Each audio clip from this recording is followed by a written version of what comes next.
Greetings, everyone. Welcome back to my channel. Today, I am going to continue on with the introduction of this book that I will be going through with you of alchemy and mysticism throughout the ages. We left off with the very first introduction, which was about puzzle pictures and why the secret societies and these mystery schools will use pictures in order to pass down important spiritual information. So we talked a little bit about that, and if you didn't get a chance, you can go ahead and watch part one, but it is about triggering the subconscious mind in order to awaken you in a way that perhaps language cannot. So there are, you know, as people say, like there's 1,000 words within a picture sometimes.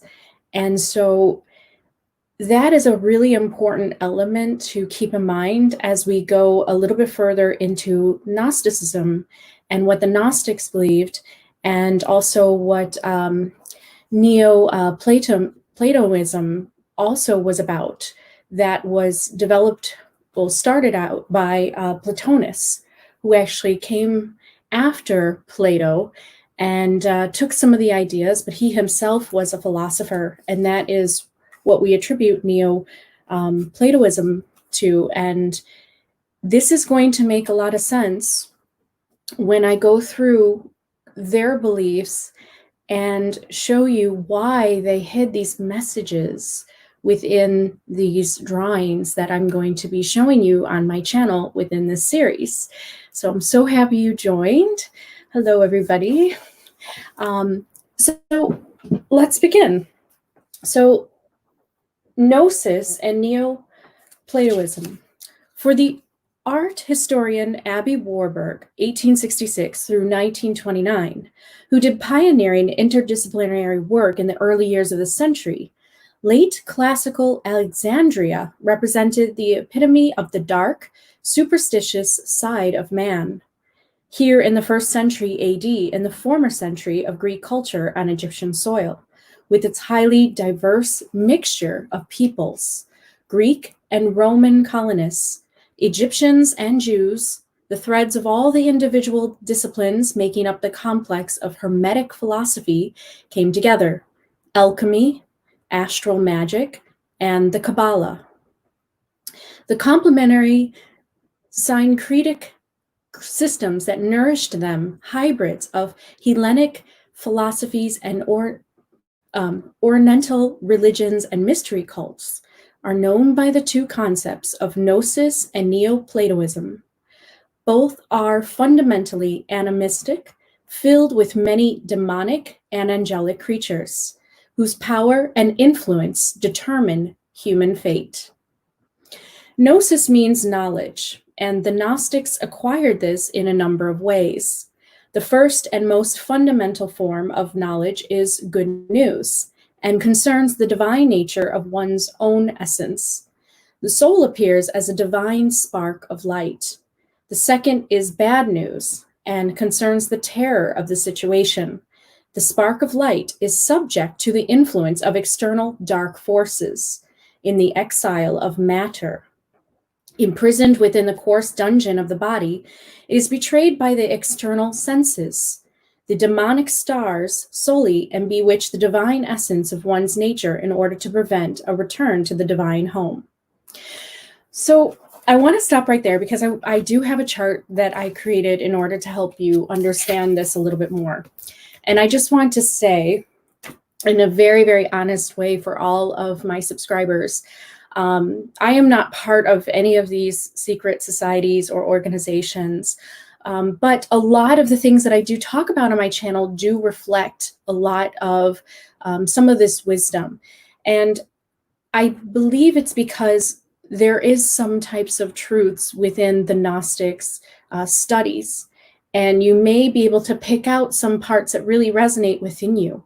But like J.R.R. Tolkien, I have my own type of belief system, and I will be going into that more on my channel because now I'm understanding the connection between Tolkien and these esoteric teachings. And I would like to bring that forward more to show you more about his view, because I believe that he had a very unifying approach to spirit. And in a way, Tolkien has a power to actually unite those of Gnostic mind and Freemasonries because of the approach that he takes. So I will get more into that on my channel. That will be a whole other video that I am developing. But I'm very much like Tolkien. I am a friend to all in terms of I really take in individuals by their soul and by who they are and their intentions rather than what organization they represent, because I know that everybody has individual thoughts and opinions in the way that they perceive things. So that being said, I am more like a giver of information rather than somebody that is trying to promote a certain idea, just so that you know. I just wanted to preference that, because I know that when we're dealing with the mystery schools and esoteric teachings like this, people can instantly come to my channel and think that I am trying to promote a certain ideology. I am not. I also believe, like the Gnostics, that knowledge is power, and it is more better for people to have as much knowledge as possible about the world that they live in, so that they can be an active creator within it and not be pulled by the forces within the world and feel like a victim within the world, but actually can be an active participant and an active creator being, because I do believe in everybody's potential in that way. So that being said, I just wanted to preference that before I went on. So this is the chart here. Now, some of you may see some very strong similarities, especially if you watched the Pleiadian 7 layers or 7 stages of rebirth and cycles and incarnations, because there is a similarity there, but there is a big difference in the way that the Gnostics think versus the Pleiadian consciousness is. And it really has to do with transparency. And I'll go more into that in a bit here. So I want to show you this. Okay, so this is what the Gnostics basically believe and what all that right there said. What Plotinus started to teach, and he took ideas based on Plato and even Aristotle too. And then the Gnostics later on adapted that and brought that into their belief system, is that we have the mind or God. To Gnostics, it is the mind. That's what they see God as. It is a quiet, still place of the mind, yet constantly creating and active at the same time. But they also refer to as Father of Light. So it is the illuminated one. It is Eru Iluvatar, if you read the Silmarillion of J.R.R. Tolkien. This is God to Gnostics. This is the mind. Now keep that within you, because it can mean different things to each of us as we go further into this journey. And what the Gnostics believe is that there's a Demiurge that is the creator of the material world. So while we have the mind that is in the realm of the spiritual or immaterial existence of consciousness and awareness on its own, there's the Demiurge that creates the material matter. And that is represented by the ego. That's what we could kind of see ourselves as having, this two sides of ourselves where we have our ego fighting against our higher self. So a lot of the ideas of New Age also comes from this idea, but I would say that when we start to imply ego, we are getting more into quantum psychology and getting more into what I think is more of the truer nature of things. But the Demiurge is what the Gnostics believed in for a very, very long time, and still do. Many of them who still would say that they're a Gnostic would say that they are still believing in the Demiurge. This is the Old Testament God to them. Now, this is where they become heretics of the church and start to create heresy, and they are going to, or heresy. This is where the church gets mad at them, because they are claiming that the Old Testament God that punished Adam and Eve, that asked for sacrifices of Cain and Abel and all that, is actually the Demiurge. That is not the true God, but the true God lies somewhere above the Demiurge and does not have direct contact with the material world, but we can access that Father of Light or God when we go inward into our own mind. So meditation and all that is a valuable tool to the Gnostics, because that is how they reach a state of gnosis, which is knowledge of oneself. And the Gnostics believe that to know God is to know oneself. Know thyself is to know God. So the Demiurge is a fake God or a false God that the more orthodox or traditional Christians, if they are praying or if they are venerating or respecting the God of Old Testament, then they have actually worshipped the Demiurge. They did not worship the real true God, which is the mind.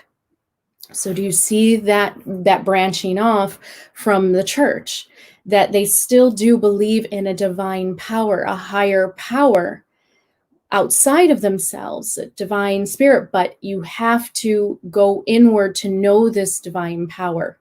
Whereas the Demiurge, if you are doing just simple rituals, sacrifice, worship on a very material level, you are actually worshiping the Demiurge instead, which is the ego that is represented and split off from the mind, the universal mind of God. Okay. So within the Gnostics' teaching, thought forms called aeons are actually what start to create demons, spirits, elementals, and angels. Now, this is very similar to the Silmarillion, because this becomes the Valar or the Ainur, the thought forms first, and then the Valar later on, as they get a little bit more physical. And so we have the aeons that become the demon, spirit, elementals, angels. These are the ones that lay outside of the visible light spectrum, which, if you saw my video on beings that live in the ultraviolet versus the infrared ray light spectrum, that is where these are. Now, in Tolkien's world, the elves are somewhere right close, if you can see that. The elves are closer to that spirit world, whereas humans are just right below. Now, the Gnostic belief is that humans become entrapped in the material world because of the Demiurge of the Old Testament. The Gnostics actually believe that the serpent, who is represented as Lucifer, the light bringer, they believed that the light that was brought through biting the apple, it's all a metaphor, is about opening in the senses and showing them the true knowledge that they are actually children of light or children of God, and that they are one with God. So they believe that the Demiurge actually is what punished Adam and Eve, sending them down in consciousness to earth. So the Gnostics believe that the material world is somewhat evil, is an entrapment, and is something that is supposed to be purged or in a way denied. And so the material world is seen as evil, the bodies are evil. And it's all about being tempted to stay in the material world versus go back into the spiritual. So the Gnostics have a very different approach to Christianity, where they actually praise Judas, or they think that Judas was a partner with Jesus, acting from the mind of God in order to liberate Jesus from his physical body in order to give salvation or a chance of salvation a roadmap basically back to prime source of God. And so to the Gnostics, this is where the ascetics come in, and that idea of kind of depriving yourself of material goods or material life and pleasures. This is where this can come in. Now, there are different branches of this thought, because there are some Gnostics that might not believe in this type of way of life. But this is where you can start to see where this starts to happen, where you have those that deny themselves the physical pleasures and physical experience because they believe that it is evil, that it is separate from the mind of God, that it is from the world of the Demiurge, and that the entrapment, being in the matrix, is about awakening yourself, opening yourself up to getting out of the entrapment of the material world and coming back to oneness, divine union with all things, a state of gnosis, and in its enlightenment or illumination. So here's the thing too, though, that we start to see. Gnostics do divide the animal kingdom, the plant kingdom, and minerals into lower beings or lower life forms. So non-being or void, so no consciousness, no awareness at all, is the lowest level that you can be at. And then you move up. Now, this is to suggest that animals are somewhere below humans. And Pythagoras was actually kind of the father of vegetarianism in an academic sense. People were vegetarians before, of course, Pythagoras. We had many earth-based tribes that were vegetarians. But Pythagoras was the one who brought the idea that to eat an animal was to lower yourself to a level where you are lesser than an animal, or you are like the animals, where you are carnal. And so that's where that starts to come in, is that idea. And you see that today. So that is the branch of it. Now, there might be some truth to it. Many of you have decided to become vegetarians yourself, or vegans. So it's simply a matter of your state of mind, of where you believe that you are in connection with animals. And so now you can start to see the different layers here. Now, there are 7 layers before you get to the 8th of God. So keep that in mind, that it does connect to the 7 chakras as well. So I hope that that kind of gave you a little bit of a clarity into what the Gnostics believe and why they were so persecuted by the church and branded as heretics, is because they completely teach a different idea than what the Old Testament God does. And this is where they really differentiate themselves from the church. So I'll keep going here. So this is where they say, the spark of light is subject to the influence of external dark forces in the exile of matter. Imprisoned within the coarse dungeon of the body, it is betrayed by the external senses. So there's always a push to have your intuitive senses to become awakened, the third eye, that idea, because if you rely on strictly your sight, your smell, your hearing, your taste of the external world, and you're not engaging that sixth sense, that higher sense, you can miss some of the more deeper spiritual truths. So that's why they taught that. And it can you could easily be manipulated by the external senses, but the inner sense, the sixth sense from your heart, your heart center, is a place where you can't be manipulated. That's the place of the gut instincts that you feel, and where you get that sense within you. So that's the place where they say that's the most important to follow. The demonic stars sully and bewitch the divine essence of one's nature in order to prevent a return to the divine home. Now, this is where it gets very interesting. They believe that there's almost like a battle. Now, I can see it more on a psychology level, where it could be your ego wanting to keep you asleep within your mind so that you can experience the material world and have the experience of, you know, being in a human body, but also being a spark of the divine too. So I see it more on a psychology level, and they could see it more on kind of a spiritual mysticism idea where there are spirits, demons, elementals that try to tempt you to keep you into the material world and keep you asleep. And I would even say that we have even discovered more about like the three parts of the mind, the mammalian, the reptilian, the neocortex. So you can actually go in and you can look at, well, the reptilian brain really focuses on the material world.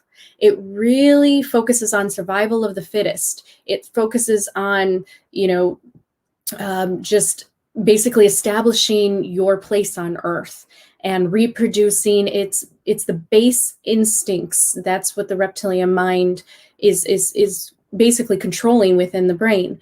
Very basic emotional responses. And the mammalian brain starts to take in more of the emotional responses and rationality.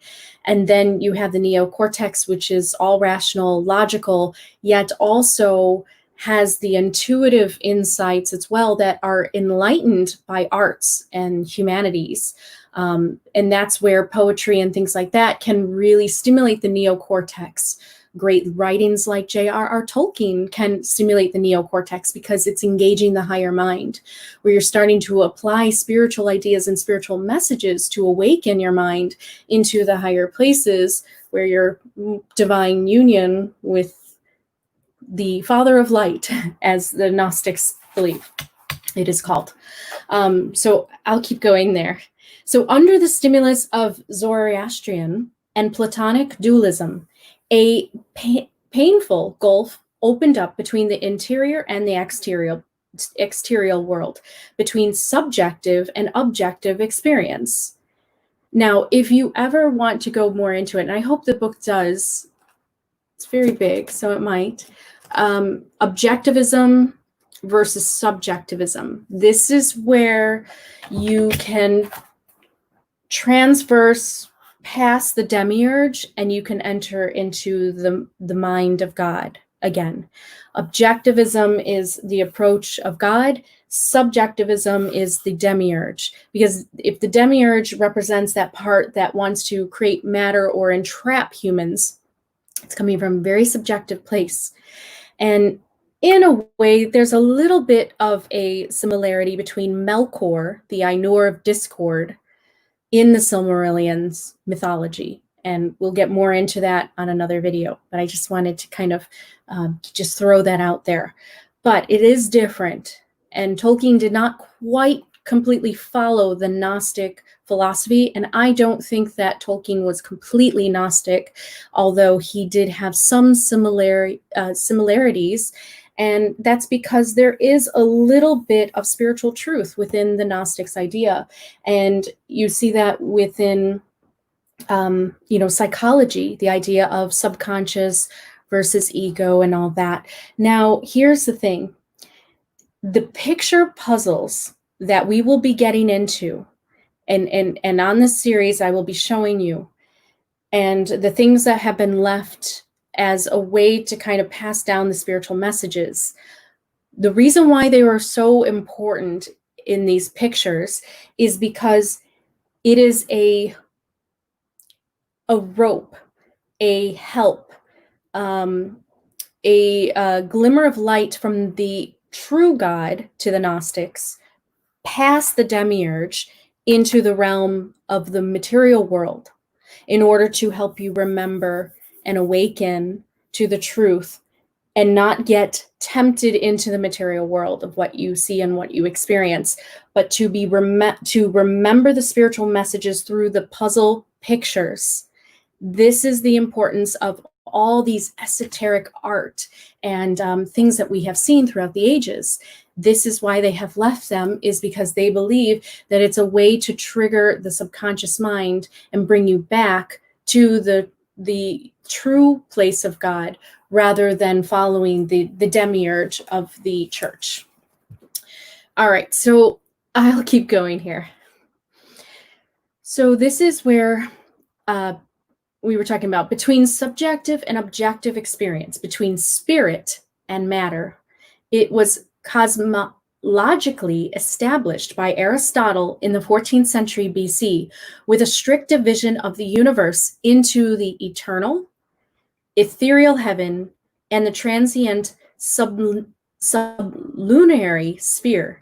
This model, only slightly modified by the Alexandrian Gnostic Claudio Ptolemy, suppressed all efforts at a unified explanation of the world for 2 millennia. In Gnosis Pleroma, the spiritual plenitude of the divine world of light stands immediately opposite Kenoma, the material void of the earthly world of phenomena. The ungrateful task of creation falls to a creator God who works against the good God of light or unknown Father. So once again, there's a battle between the Demiurge and the good God of light, the illuminated one, the true Father of light, which is the mind to the Gnostics.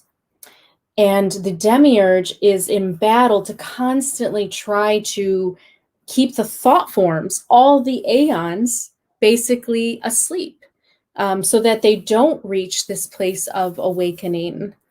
So that is the battle between the Demiurge and God, although they seem to stem from the same place. And so it's interesting to see this division. Now, you can get lost within this division. And this is where I am not a Gnostic, I'm a mystic. I go a little bit above the Gnostic philosophy and the idea that I see everything as one. So I don't get lost in the separation. And I say that I'm happier for it. And I can understand more of kind of the spiritual sense of unity when I am not separating things so much. But that's what has happened throughout the ages, is that there has been such a separation of the Demiurge to God.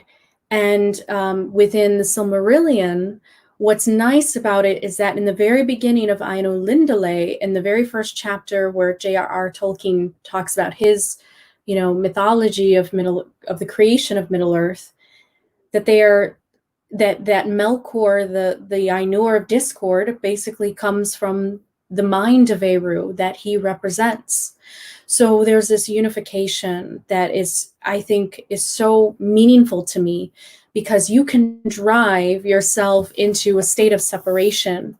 And this is where maybe some of the Gnostics have gotten lost in the past, is when they're so consumed with this separation. Now, if you take it on more of a psychology level, like Carl Jung described within his psychology, and is kind of known as like the father of taking the Gnostic knowledge and bringing it into more of a psychology level.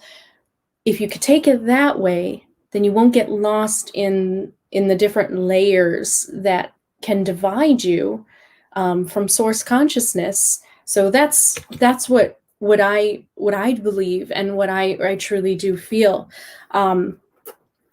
And so the strict division of the universe between all these different ways. It says the ungrateful task of creation falls to a creator God who works against the good God of light or unknown Father, and who often bears the despotic traits of the Old Testament Jehovah. He is the Demiurge, a word which simply means artist or craftsman. While in Plato's world, creation myth, Timaeus, the Demiurge, also called the poet, forms a well-proportioned cosmos out of the primal world, in the form of an organism with a soul, which contains all mortal and immortal things. The Gnostic Demiurge produces a terrible chaos, a corrupt and imperfect creation, which in the belief of the alchemists must be improved and completed through their art, with a new organization or reorganization. Now, this is very interesting, because when you look on the dollar bill, what do you see? You see chaos before order, or you see that Latin phrase. So whoever created the dollar bill believes this, that it is their duty to organize this chaos back into order. So that's why the term New World Order is constantly thrown around. These people that have this idea of a New World Order come from this type of line of thinking, whether unconsciously it has just been brought into their family bloodline and taught to them as a child, or whether they have adopted it as they have gotten older. They are following this type of ideology, and this is the way America has been shaped through this ideology. So the symbols on the dollar bill is a way of kind of battling the Demiurge and trying to awaken mankind to the true Father of Light. And at the same time, it is about ordering chaos. And here's the thing, though.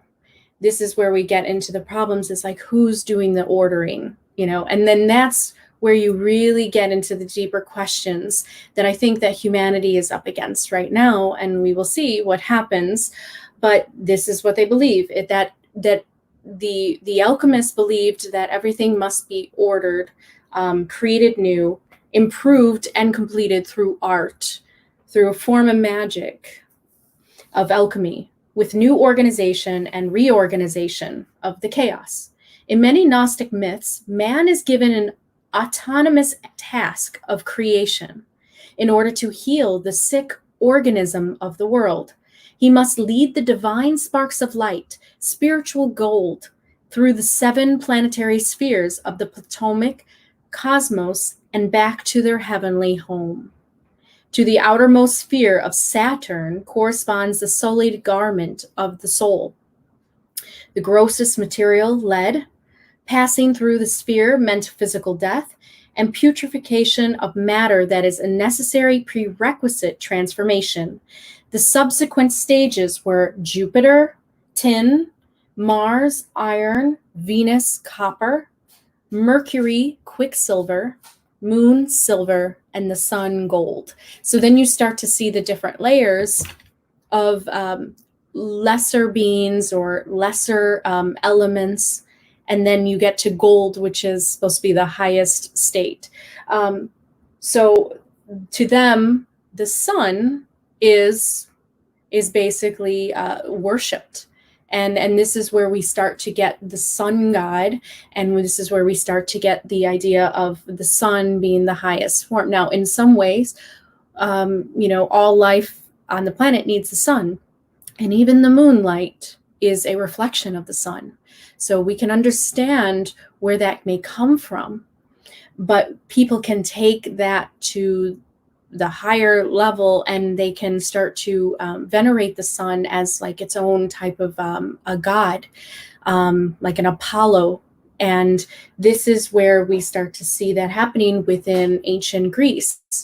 So the individual metals were taken to represent various degrees of maturity or illness of the same basic material on its way to perfection, to gold. So the alchemists are supposed to take tin or iron or copper and are supposed to transform it into gold. That was their final objective. And to do that was in order to have gold, but also to prove to the self that it can be purified, and that they can be purified spiritually. To ease its passage through the 7 gates of the planetary demons, gnosis, the knowledge of astral magic practices, was required. So in order to get past the demons, the spirits of the spirit world that is above the humans, then you had to have gnosis within the human material level, enter a stage of enlightenment, pass the demons, and be able to pass the demiurge temptations of the material world into a stage of illumination. So the Neoplatonists, it's sometimes, I've heard it actually said Neoplatonism or Neoplatonism. So it depends. I guess I've heard it said a couple different ways. But the Neoplatonists took the various diverging concepts that their master had put forward dialectically in his dialogues and poured them into the tight corset of tiered, pyramid-shaped world orders. Like a descending scale of creation, the universe overflows from the uppermost one, the good, its intervals following the harmonic laws linked with the name of the philosopher Pythagoras, and his doctrine of the music of the spheres.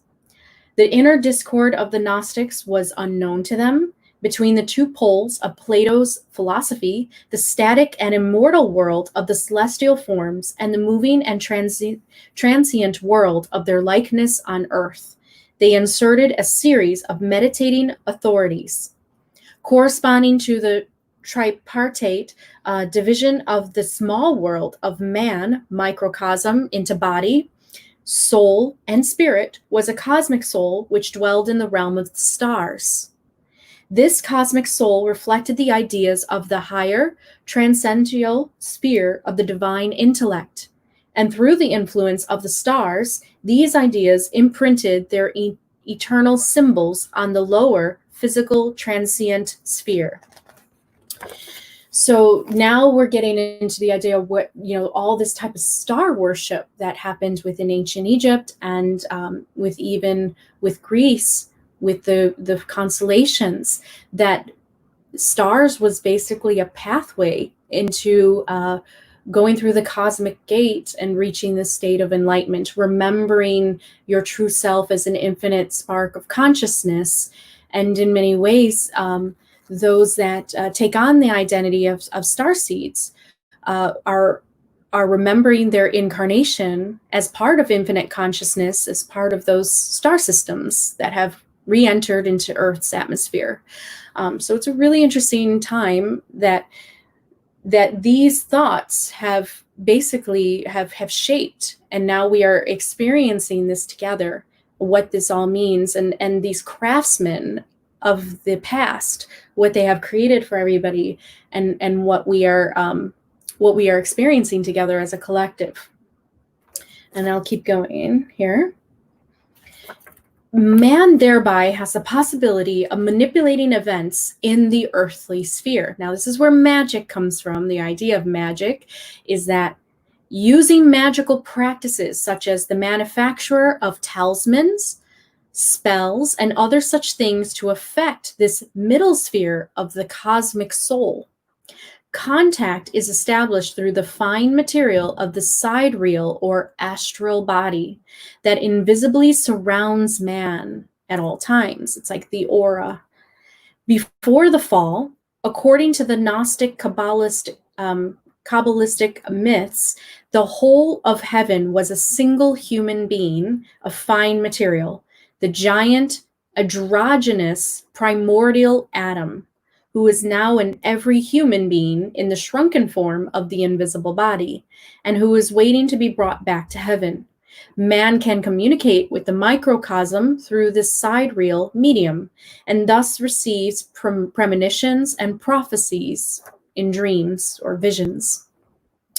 The equivalent in man of the demiurgic world-creating urge of the outer stars is the creative capacity of the imagination, which Paracelsus calls the inner star. Imagination is not to be confused with fantasy. The former is seen as a solar structuring force aimed at the Ada or the Ida, the pragmatic forms in the real world, the latter as a lunatic delusion related to the idola, the shadowy likenesses of the apparent world. So what they're saying is the imagination is the structuring force, is like a creative force coming from the cosmic soul that is in a state of gnosis with divine union with the true God, the prime source. Now, they're also saying that fantasy, so imagination is fine because that's a creative source that we all have within us to act out creations on this material world from that universal mind. But fantasy is a world of escapism and is a shadowy likeness of the apparent world. Now, to Tolkien, fantasy is shown as not a negative to escapism, but that it can be a helpful tool, and that it is our rights to use fantasy as that tool to escape from a world that is sometimes very dark and full of war and suffering. So that was his belief on fantasy.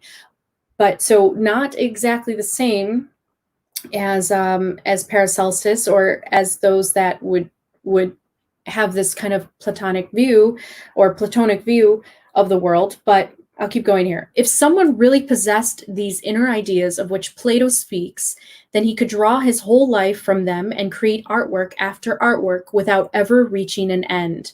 This is a quote by Elbrick Duer. So this is where you tap into that infinite creative potential part of yourself, where you are just going to constantly create because you are one with the universal mind that is creation itself. It is. So you tap into this place of infinite creation, basically. Paracelsus likens the imagination to a magnet, which, with its power of attraction, draws the things of the external world within man to reshape them there. Its activity is thus captured in the image of the inner alchemist, the sculptor, or the blacksmith. It is crucial to master them, for what man thinks is what he is, and a thing is as he thinks it. If he thinks a fire, he is a fire. This is by Paracelsus. So that idea of whatever you think, you become. This is where that starts to come from, because this is you recognizing yourself as the sculpture of this world, in terms of creating within your life. So whatever you think, you become. And for the Greek natural philosopher Democritus, who originated the idea of the macrocosm, all images, whether of phenomena, ideas, or thoughts, are concretely material things whose qualities can impress themselves upon the viewer. Even the soul, according to him, consists of a subtle, fiery atoms.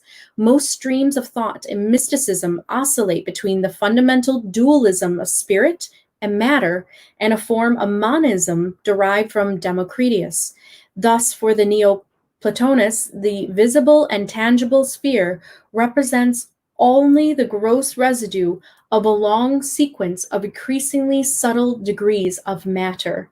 We come across this materialism once again in the modern spiritualist and occult movements, whose important representative, the Swedish visionary Emanuel Swedenborg, remember that name, went in search of the materiality of the soul and the life spirits in his early scientific phase.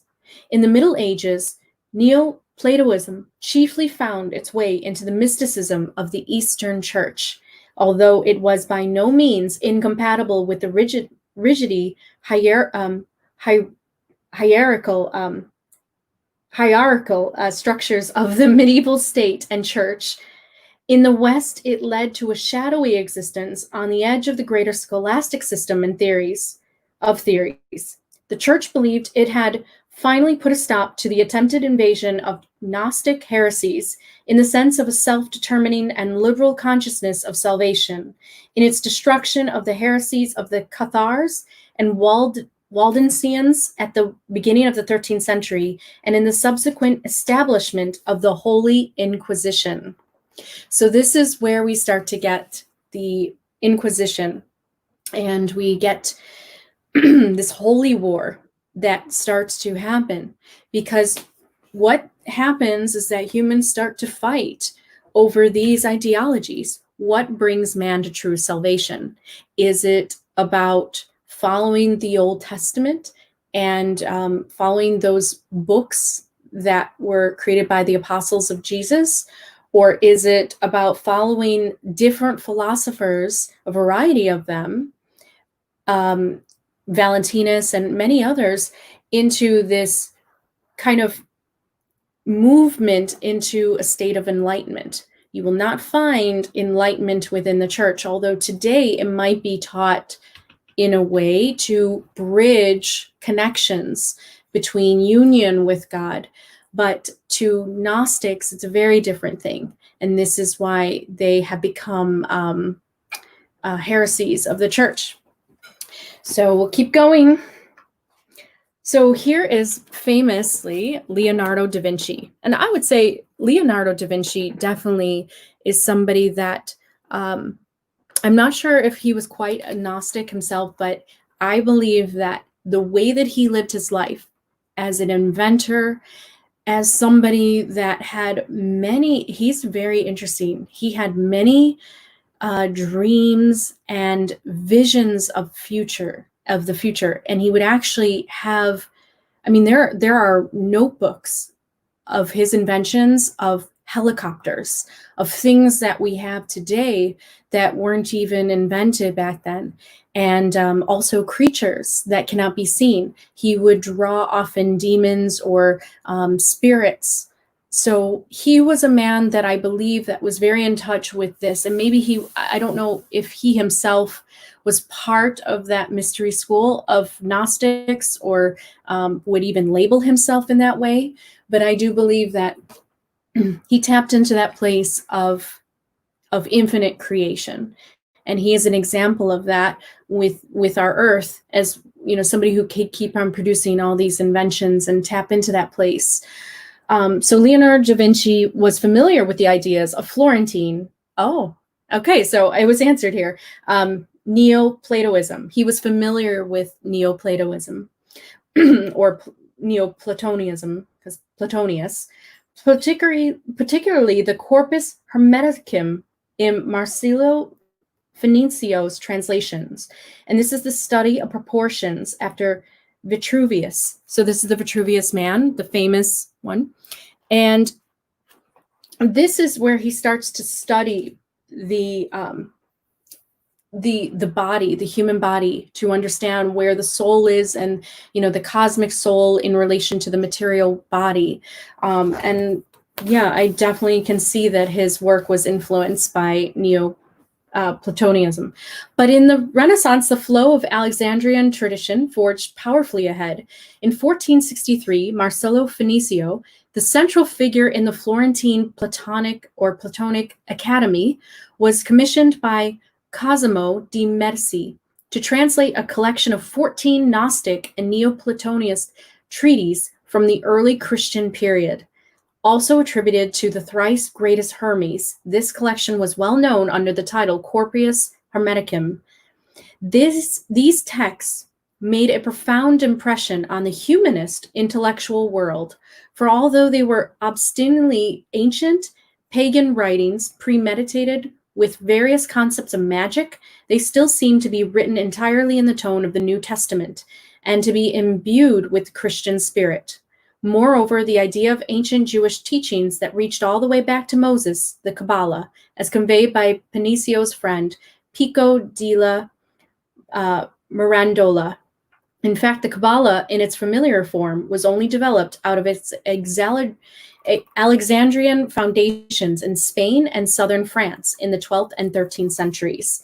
Now, it's important to understand that the Gnostics believed that the Old Testament God was the Demiurge. So the New Testament, they actually believe that to be more of the truer place of the Father of Light in terms of Jesus's teachings, because the Gnostics did believe that in order to battle the Demiurge, and this is where that split happens, which is something that I don't believe in necessarily, but this is where you could see that this shaped the New Testament.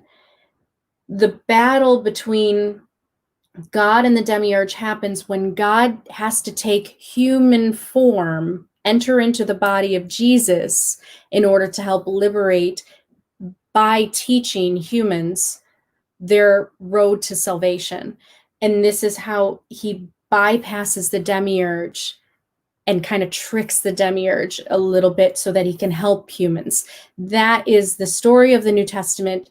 That is almost a work of Gnosticism that is it's a way of basically correcting the Old Testament. So just keep that in mind, that that's the division there, and why Gnostics would start to, you start to see more of that spiritual truth of Gnosticism within the New Testament versus the Old Testament.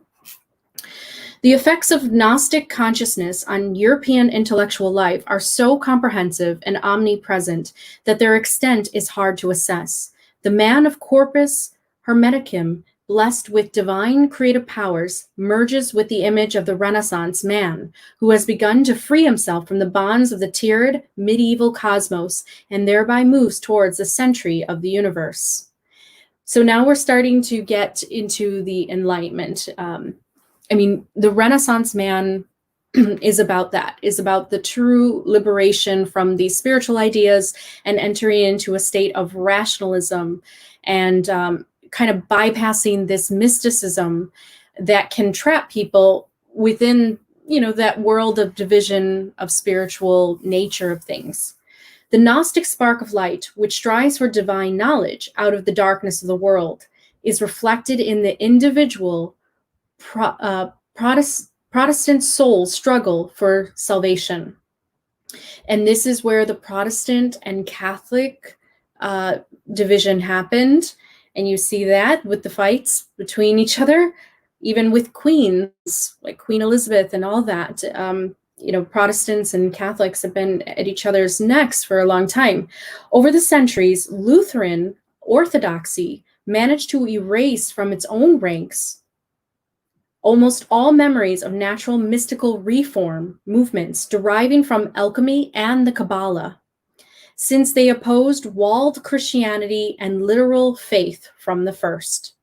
So then this is where Lutheran Christianity is born. It moves past those ideas. William Blake rightly described the deistic God of the progress-loving enlightenment, who abandons the machinery of creation once he has set it in motion, leaving it to continue blindly on its course as a Gnostic demiurge. Now, in Tolkien's letters, he has referred to the machinery of the material world. In many ways, there is that connection and if you think about it, when we look at the material world, we really think about it in difference to this spiritual world. The material world often is filled of war and violence and the inventions of man.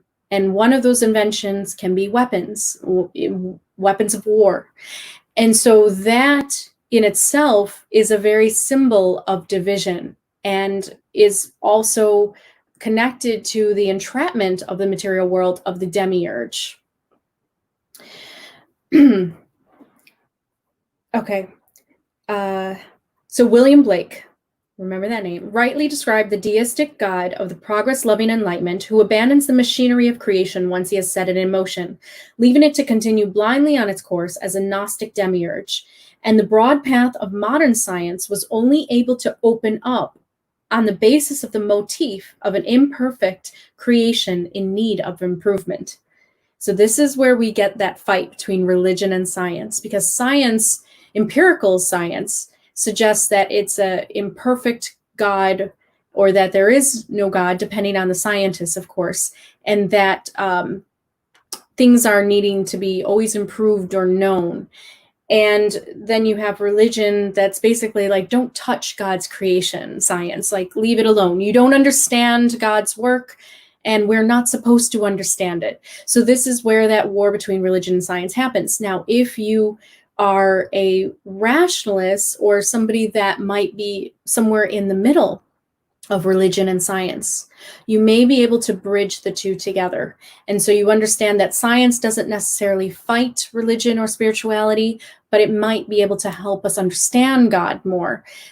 So that's kind of the view of being right in the middle of religion and science. But you can see that there has been many that have taken those extreme sides, and we have debates like that still today. Okay. And And the broad path of modern science was only able to open up on the basis of the motif of an imperfect creation in need of improvement.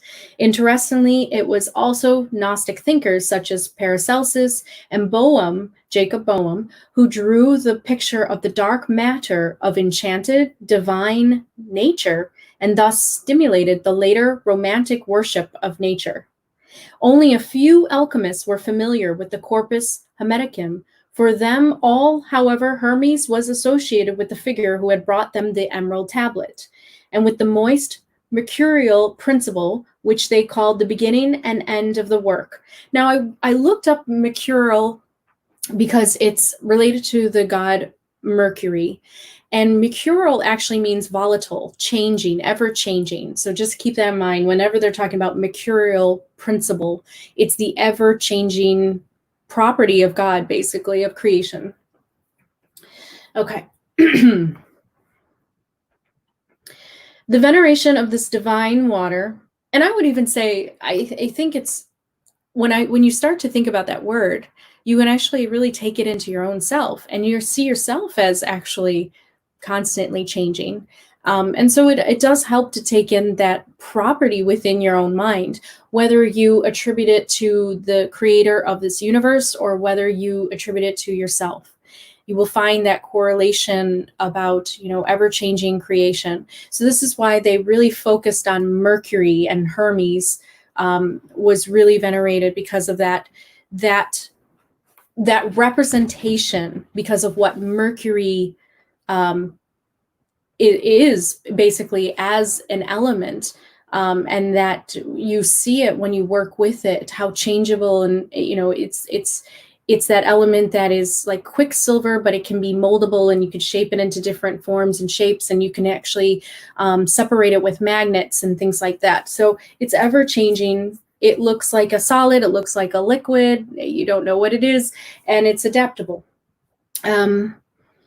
Only a few alchemists were familiar with the corpus hermeticum. For them all, however, Hermes was associated with the figure who had brought them the emerald tablet, Thoth of ancient Egypt, and with the moist mercurial principle, which they called the beginning and end of the work.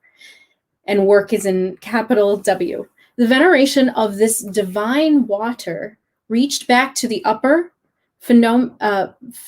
phenomatic waters of Gnosis, which in Greek writings from the early years of alchemy, in reference to the descent of the Gnostic Christ, flowed down into the darkness of matter to awaken the dead bodies of their metals from their slumber. Ooh, that's very deep. And I just want to say the divine water, that is something that also we see in Silmarillion, that there is a line that's about how the elvish memories and things like that the elves really respected and revered water the most out of all the elements. And this is where you see that the divine water is basically the waters of creation itself. And here it is. These writings also deal with the rites of the dismemberment and resurrection of metals, which recall the Egyptian myth of Osiris, as well as the Orphic and Dionysian cults. So Dionysus of Greece and Osiris, which are kept alive to this day to the rites of Freemasonry. The scholar of comparative religions, Mircea Eliade, Eliade, I don't know this word, but I'll just say Eliade. It seems like Eliade, but that's very elvish. Refers to the idea of the entwined and dramatic life and matter that derives from the ancient metallurgical practices of the Egyptian and Mesopotamian cultures, whose inner development and form in visionary images were only possible through the knowledge of the Greek Oriental mysteries. There was no strict division between the organic and inorganic study of matter, and thus the process of transmutation was imagined as a kind of fermentation in which certain metals were able to transfer their properties like an enzyme or a yeast. However, alchemy, as it reached Christian Europe via Spain in the 12th and 13th centuries is much richer and more mysterious than the mystical writings of the early Alexandrian alchemists would suggest.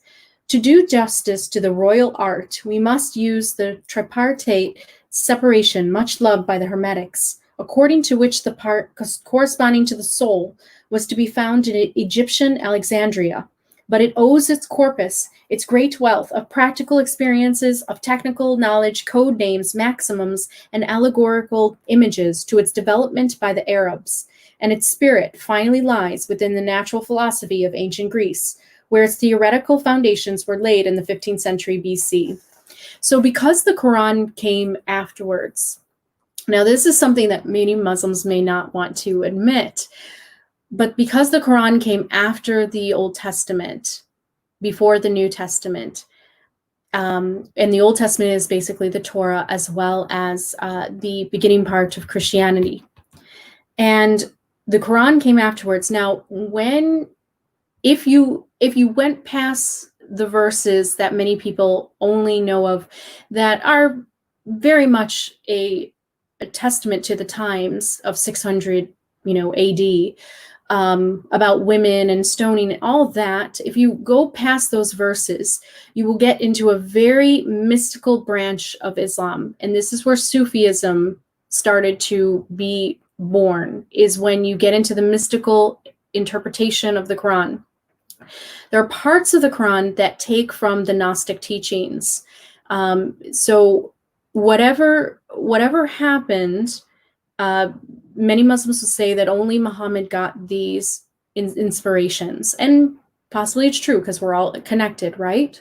But there are some parts of the Quran where it talks about how God is one with the soul, that God knows everything. Allah is closer to us than our jugular vein. And what that means is basically is in the mind, because the jugular vein is actually the vein that's connected to the brainstem, connected to the consciousness. So if you get a chance and you really want to study religion, as I have with a lot of different books, you can go really deep into the Quran and see these types of Gnostic teachings that were inspired by ancient Egypt and by Greek philosophers and all that.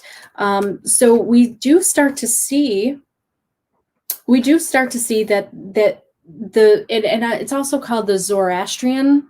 So Zoroastrian is also connected to these ideas as well, that the oneness with God, divine union with God, is something that all beings can acquire. All humans especially can use their mind to obtain. And so it's a state of enlightenment that you do see talked about within the Quran after the Old Testament. And then that is where Sufism as a branch of mystical Islam came from.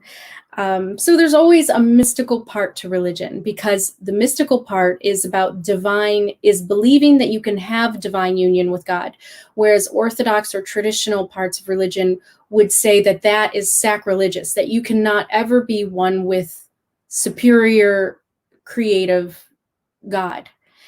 So that is the difference between mystical interpretations of religion versus more orthodox ones.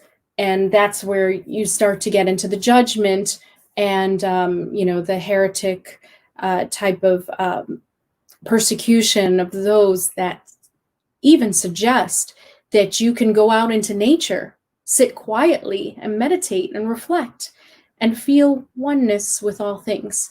Like, that is a very heretical statement in many ways to some people of the church. And this is what has been fought about for so long. And this is what the alchemists have been trying to bypass the church and help awaken those that are pilgrims, that are seeking for that type of enlightenment. outside of the church and not have to go through the priestcraft and have to go through them, but can find it on their own and within themselves, and that there's no middleman then of the church. Okay, so I'll keep on going. So there was no strict division between the organic and inorganic. Oh, I did that already. Okay, so here it is. So this is why I talked about the Quran, because they said about Arabs. But it owes its corpus, its great wealth of practical experiences, of technical knowledge, code names, maxims, and allegorical images to its development by the Arabs. And its spirit finally lies within the natural philosophy of ancient Greece, where its theoretical foundations were laid in the 5th century BC. And of course, Islam went through a huge change as well, especially by the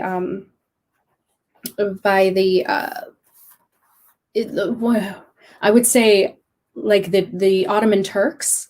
They really changed the interpretation of the Quran, and in many ways, the Arabs were helpers of those scientists or alchemists of ancient Greece, and these places. They worked together, and something happened. Something definitely changed, and this is what we're seeing in Islam, is that we're seeing the division of those that interpret the Quran in a more mystical way, like the alchemists did and the Zoroastrians did, versus those that are interpreting the Quran in more like the Ottoman Turk way. And this is where the flag came from, the star and the moon. And so, yeah, there was a huge transformation and change within Islam even, and it happens within all religions. So we'll keep on going here. This is a picture I wanted to show you. So I looked this up, and Fulvius Nostier, this actually is, so it was really hard for me to find because this is Latin, but Nostier is like a masculine form, and then Fulvius is like sun, so it's like the masculine sun, and this is Mercury. So we have the Mercury in waters, and this is the divine mercurial water. So once again, it's the volatile, ever-changing waters of creation. Concepts of natural philosophy. We're almost done here. It is said of the philosopher and the Demiurge, Empedocles, that he claimed the existence of two suns. Oh, okay. So Eptocelsius. What is this name here? This is weird. Empedocles,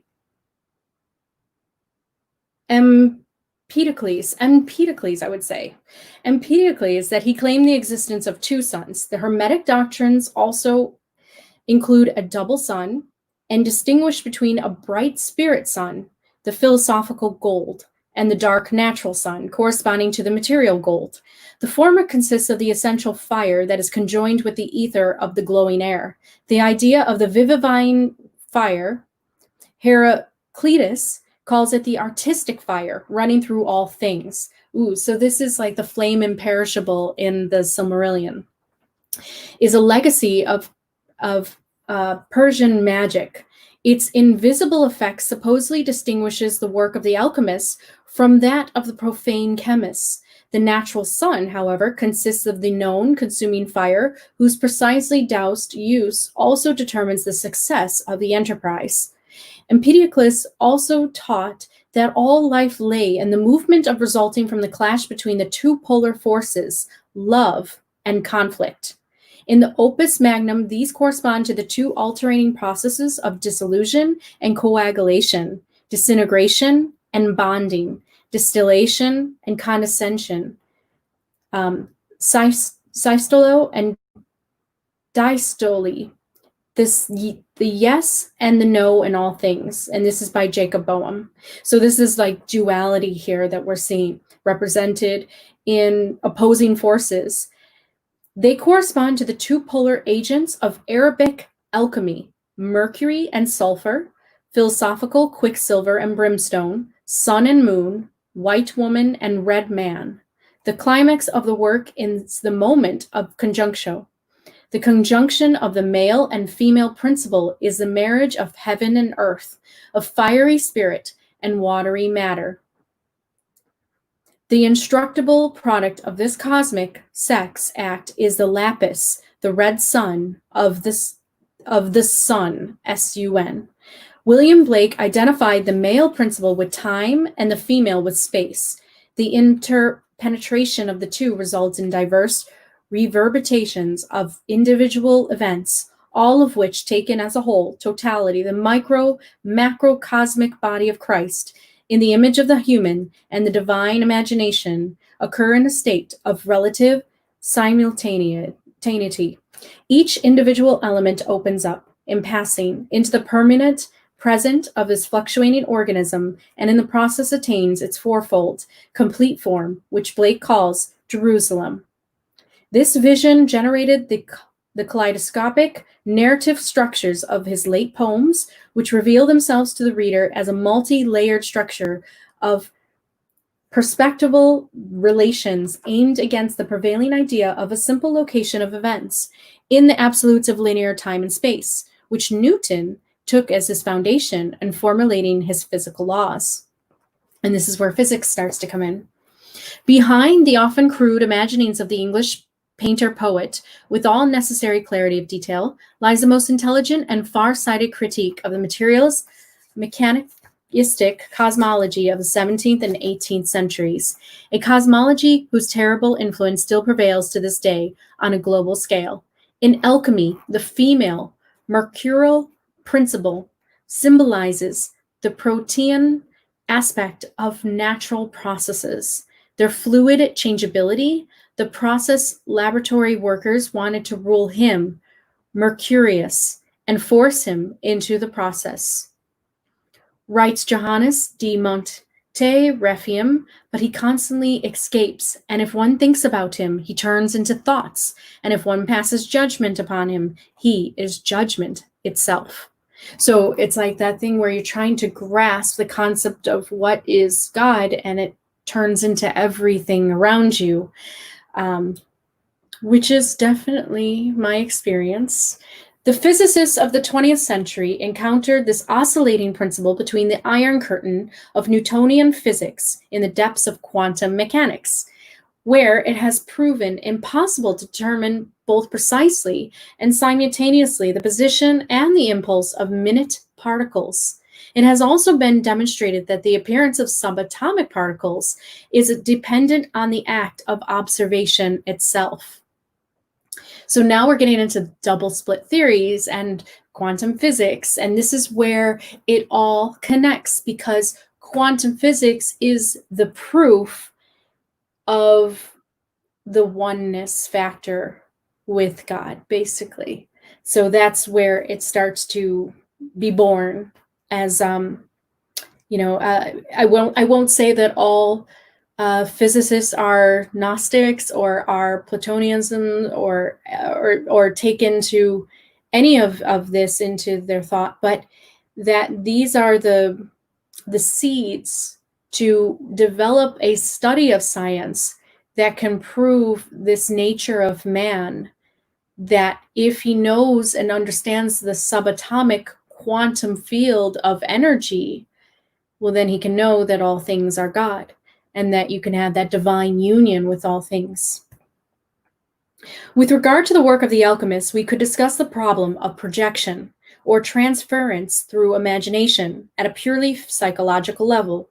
But at the micro-physical level, it has been shown that the subject and object of perception are ontologically inextricably linked. Subjectivity was recognized as a formative influence within the process of nature in its entirety, which, according to the statements of some alchemists, consists in the constant reversal of inner and outer. So discovering that all particles are linked, that is the non-locality of Einstein and Rosenberg, and this whole idea that quantum physics shows that everything is interconnected, that we do have this ability to have this subjective experience, but then we also can have this experience of oneness and getting into that objective state of unification.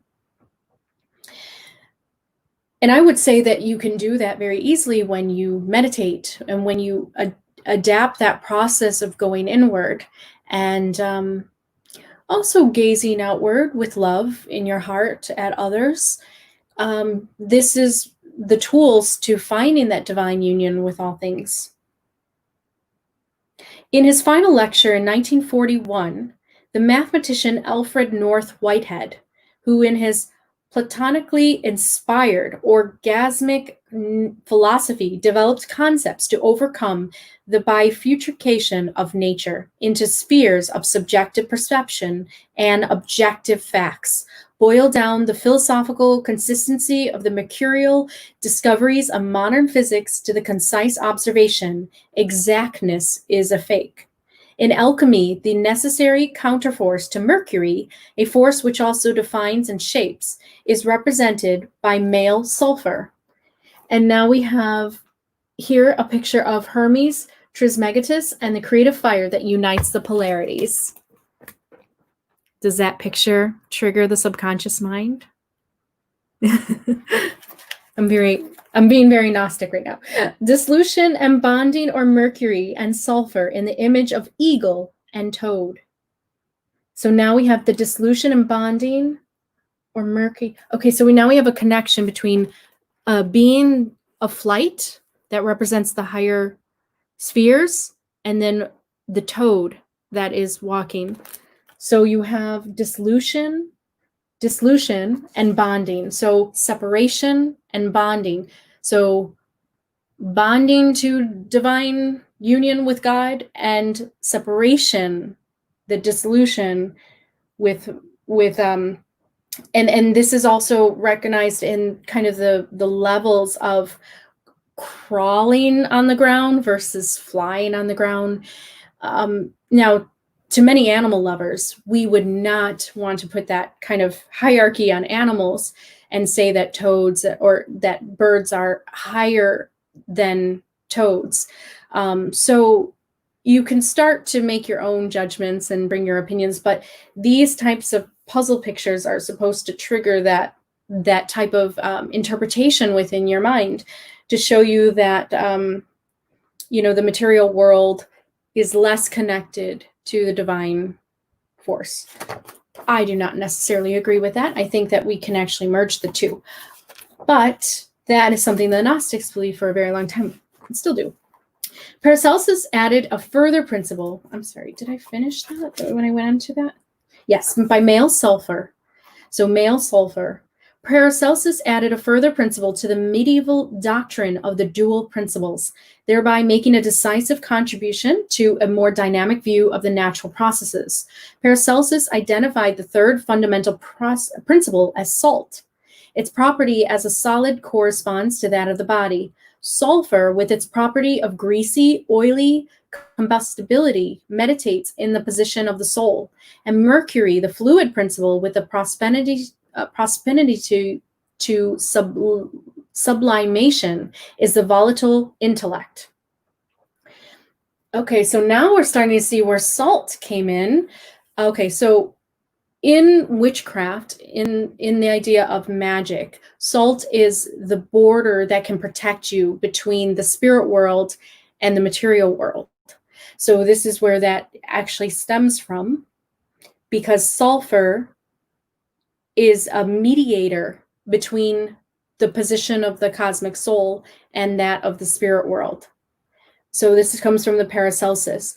These Paracelsian tria prima are not chemical substances, but spiritual forces, from whose changeable proportions the invisible blacksmiths or craftsmen of nature produce the transient material compositions of the objective world. In more modern speculative alchemy, particularly in the Masonic beliefs of the 18th century, the arcanium salt finally moved into the century of Hermetic Gnostic mysticism. Because of its curative properties, it was often interpreted in Christological terms as the coagulated light of the world, like the salt of the earth. the secret central fire, or the salt of wisdom. The doctrine of the four elements also goes back to Empedocles. He referred to them as the four roots of all things: earth, water, air, and fire.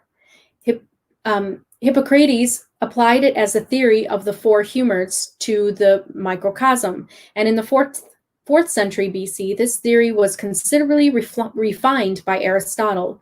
He traced all elements back to a common prime matter, and this is the proto-hyli, or prima materia. The alchemists also described this as our chaos, or the dark lump, that resulted from the fall of Lucifer and Adam. Accordingly, to sublimate it and elevate it to the lapis meant nothing less than bringing fallen creation back to its paradisial primal state.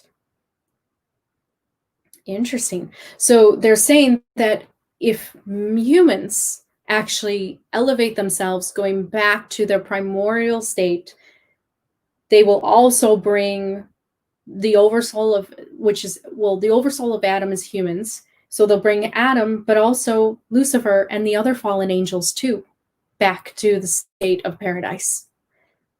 Accordingly to, and that's actually very loving if you think about it, because you're not subjecting those beings to just being fallen forever, but you're also saying that those can be redeemed as well, that they can enter that state of divine union once again.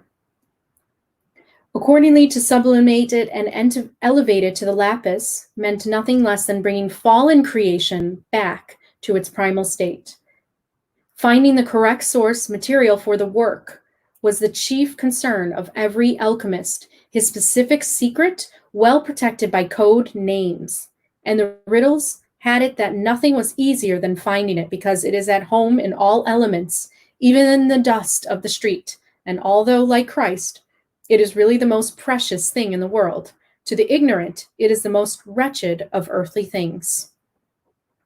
According to Aristotle, the prima materia conjoins with the four qualities of dryness, coldness, moisture, and heat, thus developing to form the four elements.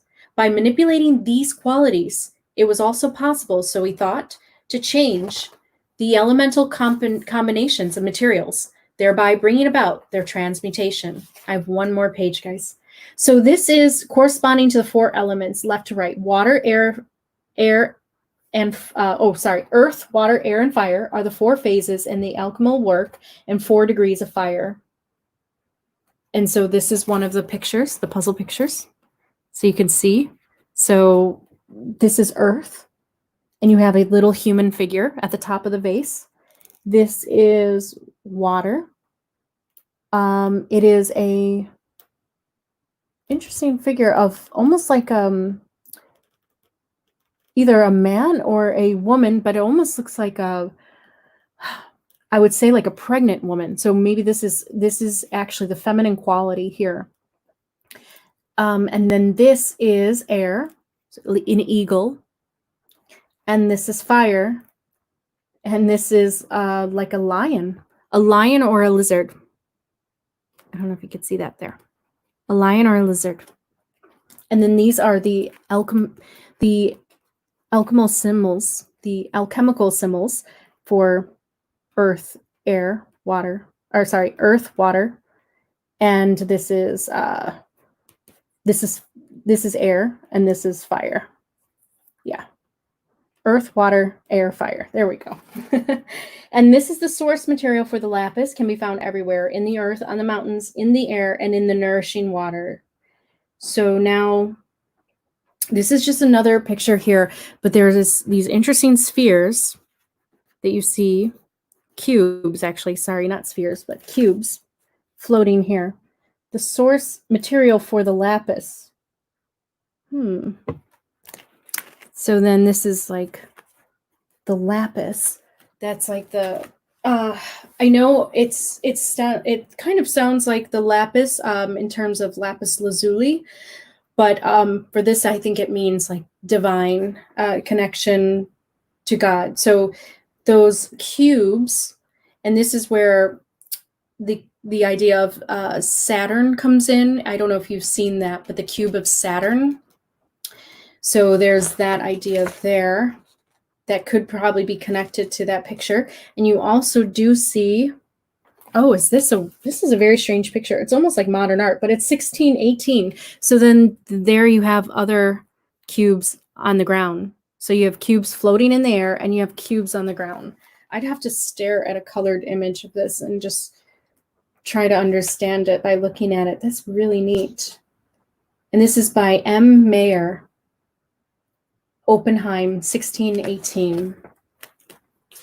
Okay, one more page, everyone, and then we'll take comments. Accordingly, the work of the alchemist lies only in the rotation of the elements. For the material of the stone passes from one nature into another. The elements are gradually extracted and in turn relinquish their powers until all are turned downwards together and rest there. So then this is where you get sacred geometry. So if you take all of these symbols and you put them together, you will get that Merkaba symbol, that star, because you're adding all of these pyramids or these triangles together to get that symbol. And then that is supposed to be all the symbols coming together as one until all are turned downwards together and rest there. So then they fold within each other and point downward towards Earth, I guess representing the connection from humans to the divine, and they rest there. According to a law attributed to Pythagoras, quadrinarity defines the spectrum of all earthly possibilities. Okay, so the four elements define the spectrum of all earthly possibilities. The Aristotelian fifth element. Ooh, this is where we get to the fifth element, which scientists are discovering, by the way. They're discovering the fifth phase of matter, which you can look up. It's really interesting. It's more like plasma, but they're not really quite sure. It also can be a dark matter too. And this is the fifth element. The refined quintessence is thus found only in the upper divine fiery heaven. Well, that's true, because it would be only found really in space. It was the goal of all alchemists to bring this fifth element down to earth through the repeated transmutations that their work entailed. Oh, so they're trying to bring that fifth element down to earth. This meant that they would often be distilling alcohol or imagining the divine light to be within salt.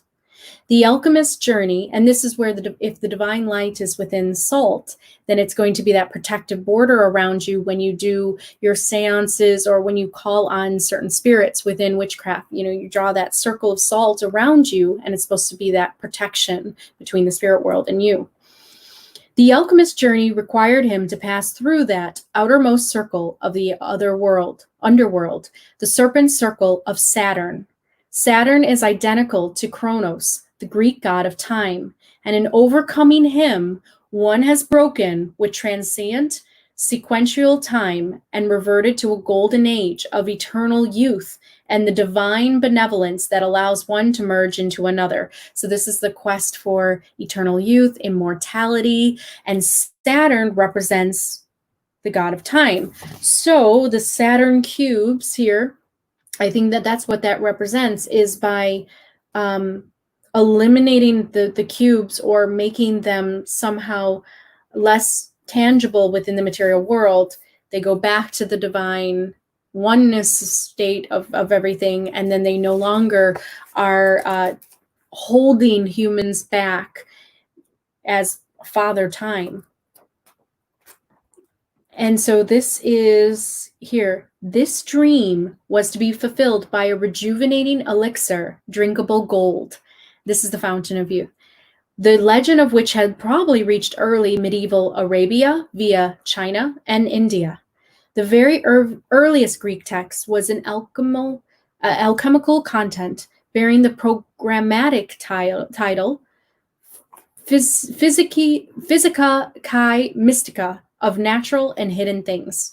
Divides the opus magnum into 4 phases according to the colors that it produces: blackening or whitening, yellowing, and reddening. Now you see this within medieval times, the idea of phlegm and trying to cure certain illnesses and looking at different types of body fluids, and you see if it's a certain color and things like that, they attribute it to these certain properties.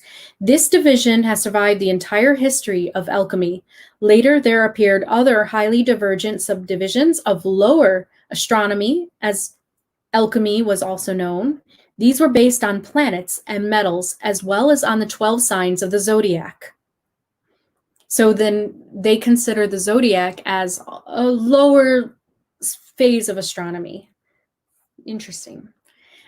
And I can say this, that there is a danger with astronomy in the idea that, okay, so we are not just our subjective ego self in this world, but we are in this vessel, we are in this life, and we are going through this experience. Even though I was born in the sun sign of the Pisces, that is not my infinite self. That is a vibration and an essence that I take within this lifetime to experience what I need to experience within this lifetime, this incarnation. So when people really identify themselves, and I mean permanently identify themselves with their zodiac signs, that can be an entrapment of the material world. So it can be considered a lower phase of astronomy when you're simply identifying yourself with your astrological sun sign or moon sign, or all of these different ways that you come into the world through Kronos, the god of time, in a way, with the celestial bodies that the Demiurge then materializes, and then you come into the world. So Gnostics would definitely want to bypass the zodiacs in that way by not getting trapped within that material ego identity. But I think astrology actually can be very useful to know thyself, especially in each lifetime, to understand the self. If our quest within each lifetime is to remember ourselves or to awaken in order to have a joyful life, to remember ourselves, remember our true power, then I would say that astrology can be a very helpful tool. But if you really hold on to it as your soul identity, and you also don't understand your infinite self, your infinite consciousness that is beyond those 12 zodiac signs, then it can be a little bit of a danger to you spiritually. So that's probably why they're saying that. Now, they do consider it lower astronomy, and this is what he says. So there's different phases. Number one, oxidization is Aries. Crystallization is Taurus. Fixation is Gemini. Dissolution or melting is Cancer. Dismemberment is Leo. Separation of the solid from the liquid is Virgo. And refinement through sublimation is Libra. And separation, division, is Scorpio. And fixing in a waxy state is Sagittarius. And Capricorn is fermentation. And Aquarius is multiplication. And Pisces is scattering of the lapis on the base metals in the form of dust. The aforementioned early alchemical texts, so that's what they believe is the higher form of astronomy, is by looking at it through its elemental properties and what they represent. The aforementioned early alchemical text from the 1st through 2nd century BC was published by a follower of Democritus using the latter's name. Democritus himself traced all phenomena capable of being experienced by the senses, including colors, back to the movements, and changing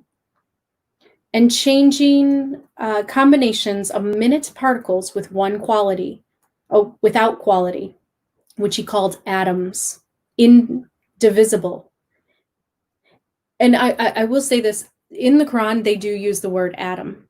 So that has to prove that there was a connection to the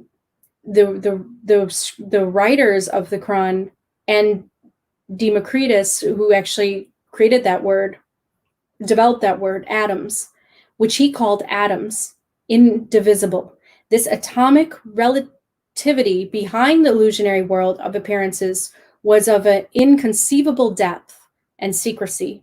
A history of practical alchemy could begin with the mystical, autonomous, and non-alchemist Democritus, and it could end with the non-alchemistical autonomous of the 20th century, who 200 years after the refutation of all scientific foundations of the Hermetic art succeeded by fusing atomic nuclei, admittedly using uneconomical amounts of energy in transmuting the elements.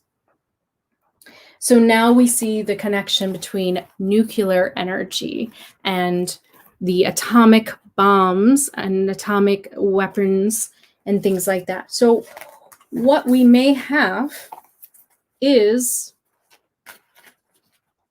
alchemists that are basically deciding how to use this knowledge of the elements and the Higgs boson and all that that's being the idea of the collider in terms of trying to find the God particle in many ways is trying to follow this Gnostic idea of bypassing the material world and finding the God particle in order to awaken and know all things and enter that place of gnosis in order to manipulate matter within this material world.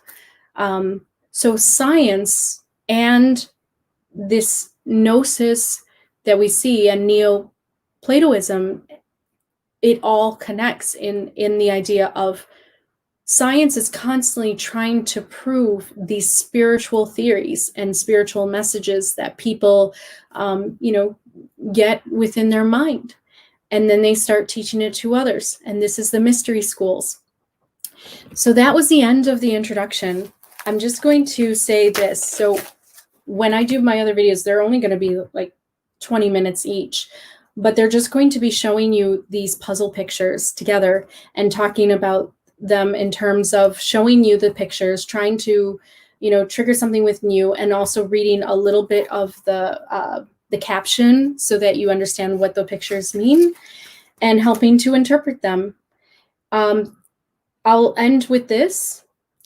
There is a Latin word here, nil sine Dio, which is not without God. And this is Timaeus from 410 BC. For Plato, the universe or great world order was created by God, the creator, as a manifestation and an illustration of his own perfection. And so he formed it as a single, visible, living thing, which was to include all related creatures. By turning it, he shaped it into a sphere, giving it the most perfect form of all. So the flat earthers might deny that that quote there. So there we have it. So let's go to the comments. I know that was a lot of information, but now you have the general idea of what the Gnostics believe and why they were so different than the church and why we have this fight between the two within the world. And we have different branches of Gnosticism because we have the Illuminati, we have the Freemasonry, we have, and these groups may or may not have the Gnostic beliefs, but I will say that the Illuminati surely does, because what they have done is in this time, they have come out more. Many of you have heard about them, and you will see many of their ideologies pushed through Hyperionism of Morg Official, who talks about the real God as the mind. So this is a very Gnostic idea, and this is something that I think that many of the Illuminati members also took on after the Age of Enlightenment, the era of the 17th century. It all connects together. And so it's just how far these people go with these ideas of the quest of being an alchemist to create, the perfect world out of the chaos into the order, or awaken human beings. How are they trying to awaken humans into this state so that they can bring all other creatures into the state of primal origin? And that includes the fallen angels too. That includes Lucifer, that includes all the demons and everything, back to the state of oneness that quantum physics might call it the 0 point or singularity point. So it's going back to that place, that oneness state of rest.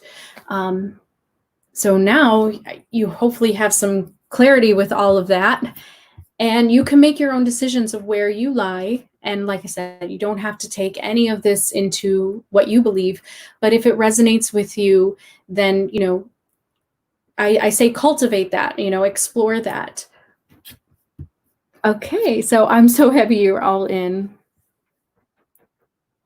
This chart reminds me of Kabbalah. Yes, the Kabbalah is very much connected. It's the mysticism school of Judaism, and Judaism is all about seeing Judah as almost like a helper to Jesus, even though he, traded him in and got Jesus killed in a way.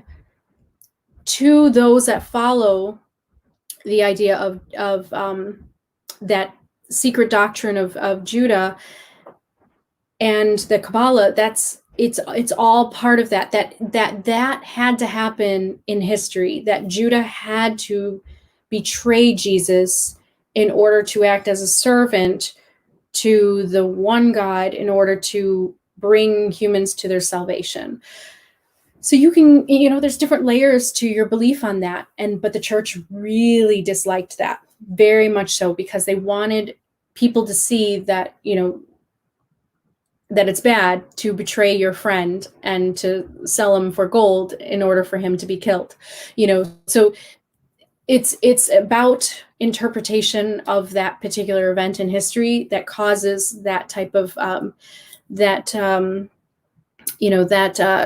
think that disconnect from each other. And the Kabbalah is about the tree of life and the 10 different levels that you enter into within your life and your consciousness that they represent in order to get back to that divine state. So yes, the Gnostics and Kabbalah, it's all very much connected. I would say that they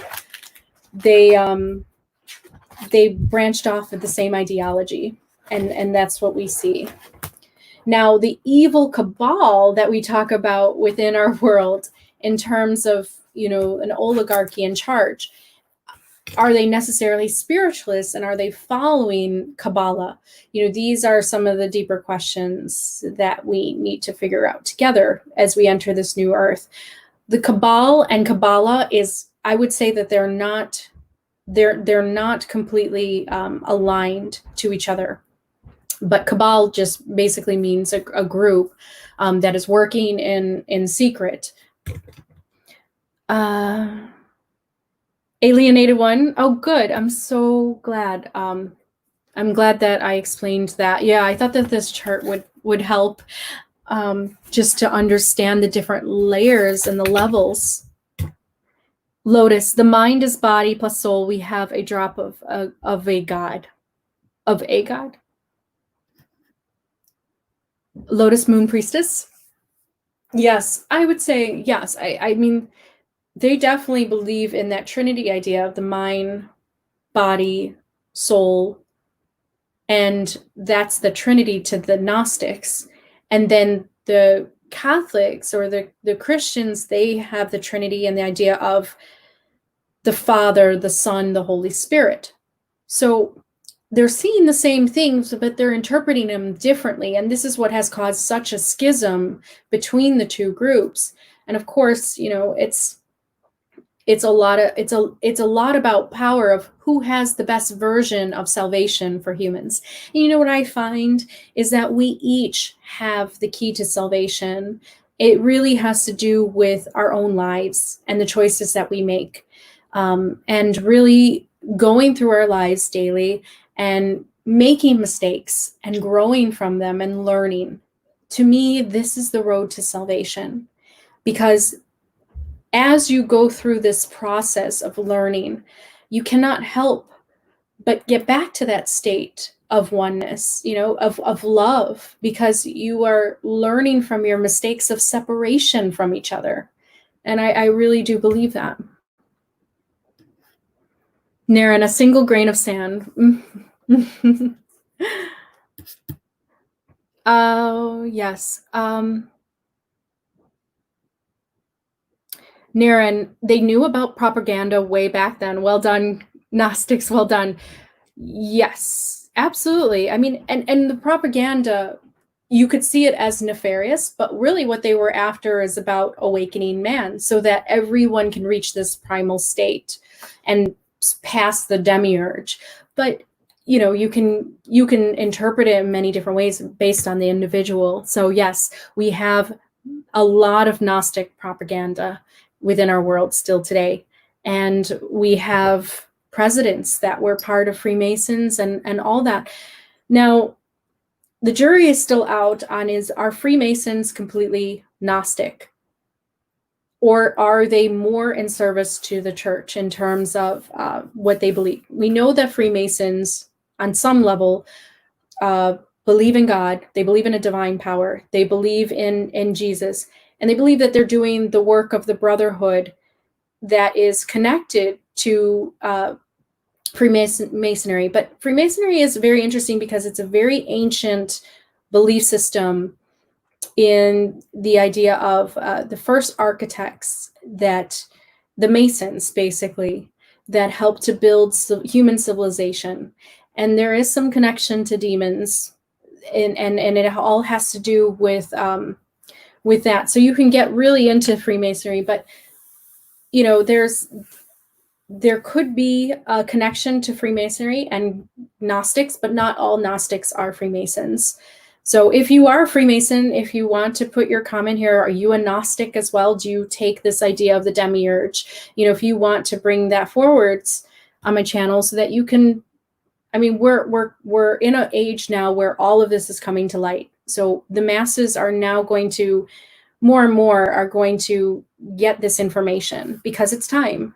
It's time that we don't have these secret orders and secret societies that are doing this kind of gray propaganda and, hiding behind the veils, because on some level that denotes hierarchy, spiritual hierarchy, and it puts people in a place of authority, that they are in a place of spiritual authority over others. But guess what? We are in the new age of Aquarius, which is about everyone awakening to their sovereign selves. So no longer do we have to have spiritual authority and figures, but we find it within ourselves.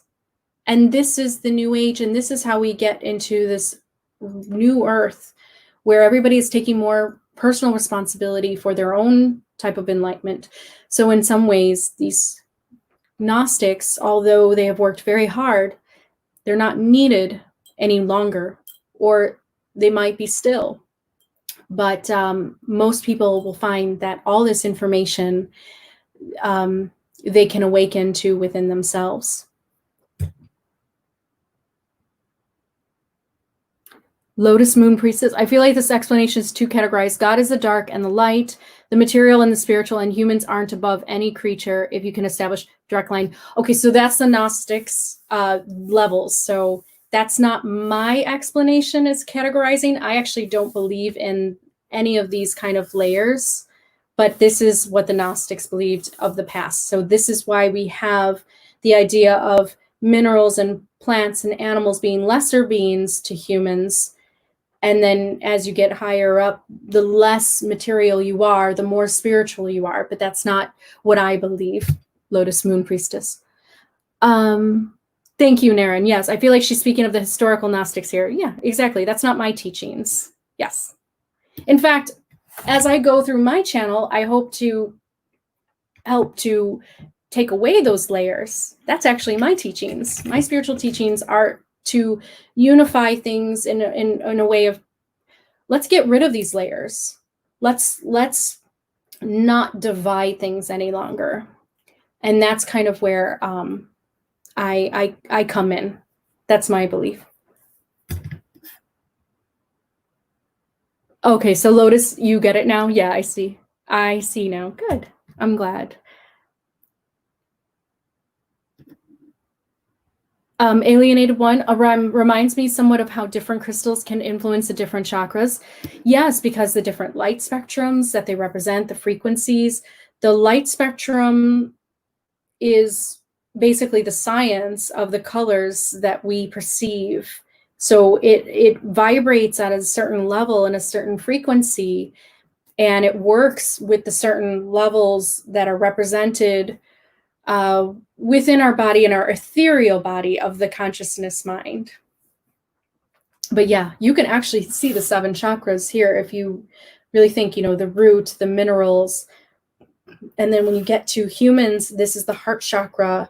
And then when you get, into the third eye, you get into the elementals, the spirits, the demons, the angels. And when you get to the divine crown chakra, you get to the Father of Light, the mind. So you see the 7 chakras also working through the system as well. But like I said, I don't like to divide things so much. It's just who I am and what I believe. So I don't like to put animals or plants or even minerals below, but I like everything to be all one spiritual equality and hierarchy. And because you get into this place where many people are talking about this today, is that the spiritual world sometimes is seen as like, the better place, and then the material world is like evil, and that's where you deny yourself the material pleasures of life. But it's just about balance to me. It's about bringing the spirit realm into the material realm so you can have that experience within the material world. Like, I don't believe in separation. So I'm different from the Gnostics, or maybe the old Gnostics. I'm not sure if the new Gnostics would believe the same thing. This is the thing, is like, this is the basis of Gnosticism, and then how it has changed or developed or changed today. This is what I hope that we get from this book, because we're going to go into art and puzzle pictures of this time that will show that, hopefully. Rain, really nice to have someone acknowledging the power of the imagination. Yes. Yeah. And I like Tolkien. Like, I like imagination and fantasy together as one. Now, I do believe that there can be an element where people can just be in a fantasy world and they're not conscious and aware of reality. And then that becomes a form of escapism, which is kind of dangerous because you're not working on your spiritual growth and development. You can escape, and you could use tools to escape. You could do drugs. You could do things like that you constantly use as a tool of escapism rather than spiritual development, which is what spiritual bypassing is.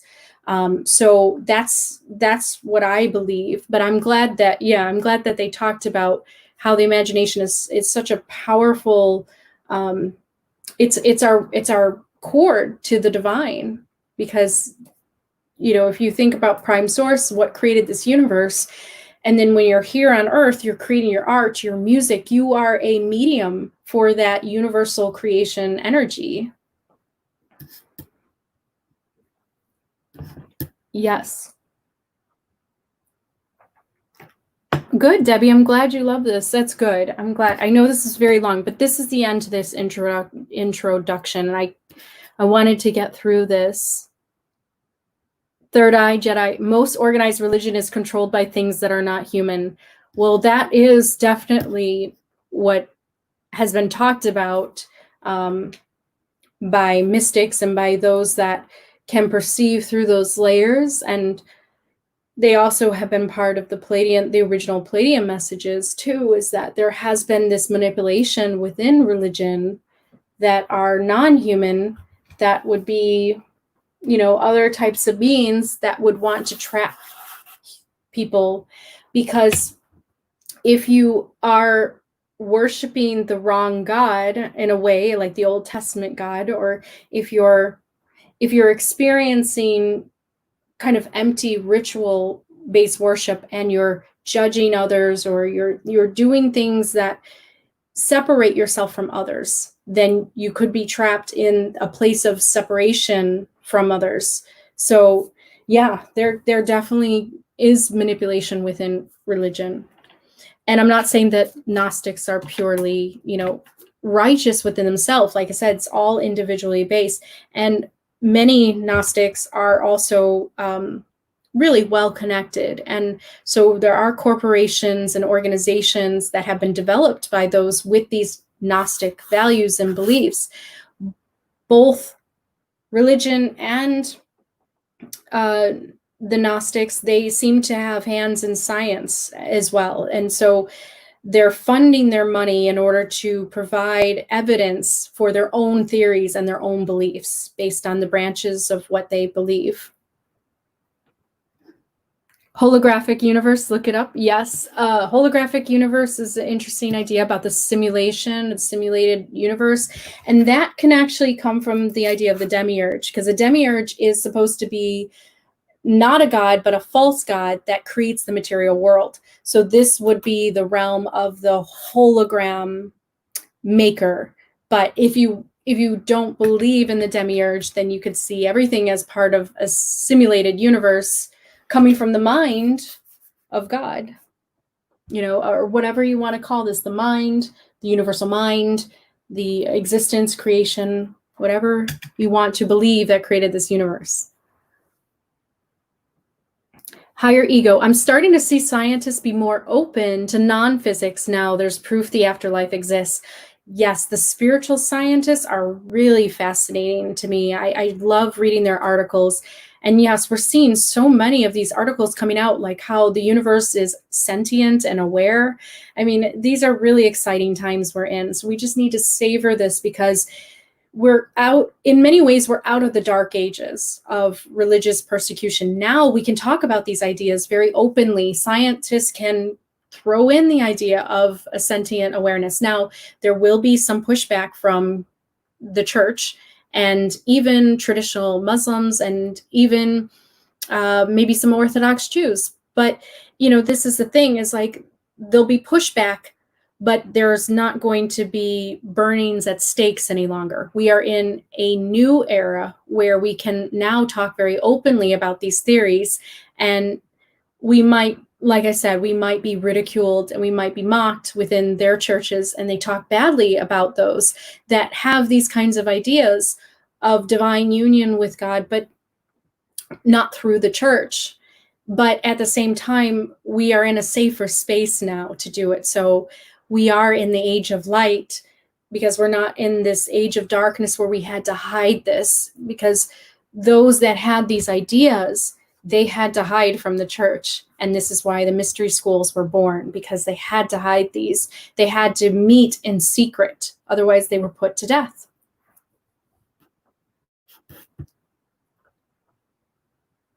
Alienated one, meditation is so wonderful. It's sad how religion seems to warn against. And there are some branches of religions now that are teaching meditation with prayer, and it's kind of merging into one, which is really exciting for me to see.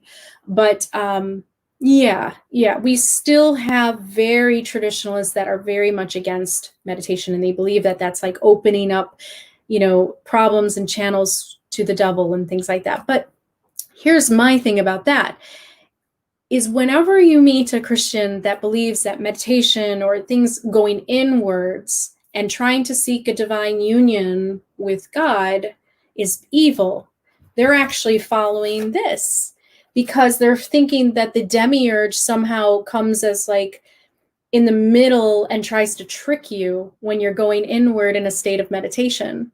But there's no such thing.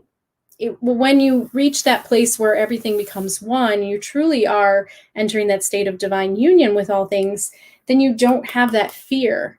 You don't have that fear that you're going to have, demons try to possess you during meditation or yoga, which is a lot of times what the very strict traditional Christians do believe still. And even traditional Muslims. I mean, my gosh, music is sometimes still haram to some. There are many sects of Islam, though. So there are much more open Muslims. There's much more closed-minded ones that are very traditional, that believe that many different temptations of the material world will lead you into a state of sin, which is haram. That's what that means to them. And then you won't find your way back to Allah. So it's very Gnostic in the idea that, okay, so the material world and the temptations of music and the temptations of the flesh and all that is sinful, and it's tempting you to not find your way back to God. So it's interesting because it's very much following this formula of Gnosticism.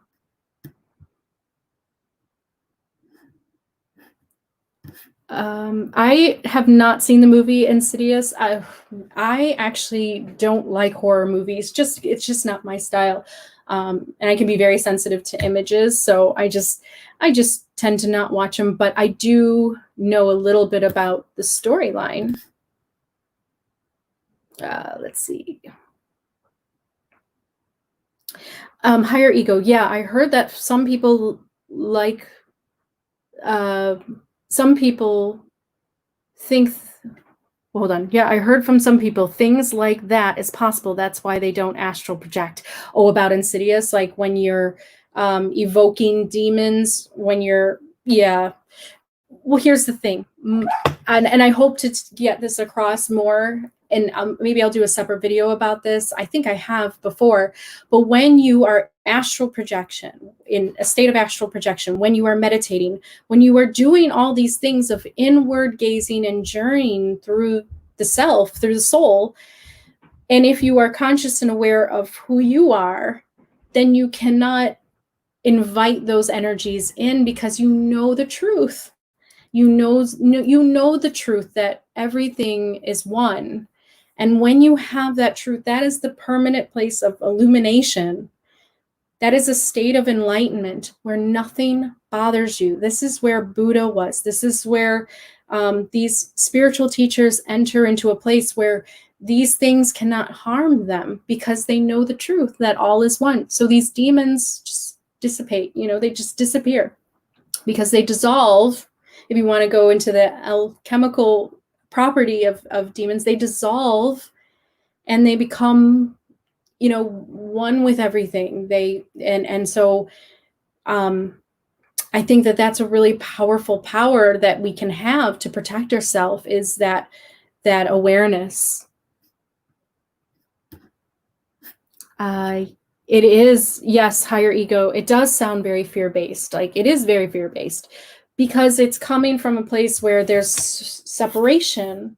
It's coming from a place where there's separation. Whereas if you are in a state of oneness, then these beings are not going to, you're not going to experience a state of separation with those beings, if that makes sense. Alienated One, quantum physics has turned some atheistic scientists to believers in the afterlife. I'm sure it has, because you cannot refute the evidence of the energetic world, and understanding this, it really opens the mind to this interconnectivity to each other, and this infinite nature of consciousness and awareness. Yes, Naren, we also collectively create our very reality, but that's another story. Yes, and then that is where it can, I think, incorporate that idea, but it also is saying that somehow humans have to be rescued, that there's an element of non-creativity. Unless they awaken and reach a state of gnosis, then they can collectively create. And it's true, when you go into Carl Jung's teachings, there is such a thing as the unconscious collective, as you just said. Yes, the unconscious collective. So the unconscious collective is society moving in its way that it is, and people being pulled into it that is unfair, that is full of human error, that is full of subjective prejudice and opinions based on separation from divine union with all things. So as you enter into a state of a collective consciousness where the collective becomes aware, then life gets easier for all souls. That is the theory, that is the idea. And that is why light workers and those that are, spiritual teachers, this is part of their mission. This is that part of the mind, of the universal mind that they come from in order to help awaken others. I feel like watching Star Trek right now. I've never seen Star Trek. I need to. I know I have a lot to catch up on. I know. Let's see. Let's get some more comments here. Soul-made healing. Welcome, welcome. The Vatican satellite is called Lucifer. I know, isn't that interesting? And also the what is it? The telescope.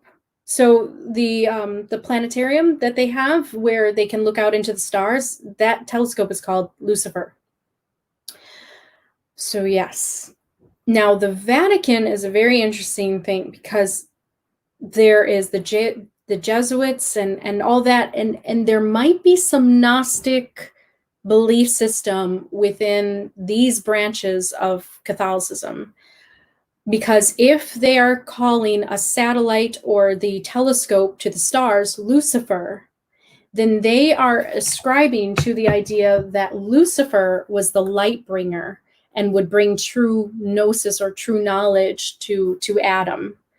So there might be some connection there, but I won't say all of the popes, I won't say all of the Vatican has a Gnostic leaning, because obviously there's been a fight between the Catholic Church and the Gnostics for a long time, for many ages, but there is a connection, yes, and so we do see this sharing of ideas. Yeah, and they have satanic symbols all over the Vatican. And the satanic symbols, if you know a Satanist or somebody that believes in that ideology, Satan symbols are all about awakening humanity. That's all it is. They're not necessarily evil people that want to worship a devil, but they believe that that is their version of awakening humanity. And that's why they put these symbols everywhere. And that's kind of what we see happening. Is it the way to awaken humanity? I mean, many people have gone down the rabbit hole when they have seen celebrities flash these symbols. So in one way, yes, it is a catalyst, but it is not the end place, because if you end there and you think solely of Lucifer and you get stuck there in that world, there's a level beyond that you must transverse. Otherwise, you can get stuck within that place. And so that's the third eye opening, and you start to see the satanic symbols within the world, and you start to see the Lucifer Gnostic teachings and the awakening symbols everywhere. And then there's a next level where you move from that place and you don't see separation any longer, and you actually see that the dark is also in service to the light, in terms of these workers that have placed these symbols have also been trying to awaken humanity. So there's this unification that starts to happen, and ultimately an unconditional state of love, because you're not seeing it's us versus them, but you're seeing this, you're having this awareness of this unification between all things. And that's that divine state of union with God. But yes, I agree. Yeah, there's really interesting things about the Vatican. Higher ego. My mind can't comprehend how vast the universe is. It reminds me how much we still don't know and how much we can explore. That's the thing. It is about how much we can explore. That is so exciting, when you really awaken to it. And so hold on to that, because that is what you can look forward to, and if we are as old as time itself, even before time was a measurement, then we have explored these places around this universe before. And so you can hold on to that, knowing that you're going to explore more. Yeah, consciousness is very interesting because there's not just one stage of enlightenment or awakening, but there's layers to it. There's levels that you enter, and it gets really exciting. I'm going to do a video on my second level of awakening that many people might be experiencing and that I have gone through, so that you kind of know what it feels like, or you can understand it more. And Soldier of Vanity, the Demiurge is my positivist books. It's just a means that they found for God having no part of a material, sensory, limited existence, to keep people away from God and God away from the sin and corruption. Yeah, they definitely wanted to keep people away from sin and corruption. Now, there is this idea, and I have read it before, that these people are not, I won't say that all Gnostics or those that are, Freemasons or any of the secret societies are all evil or bad people at all. But there are many. Albert Pike, he was one, and many others that were known to be part of Freemasonry, that they believed that they could do the sinning, and that humans, they were taught not to.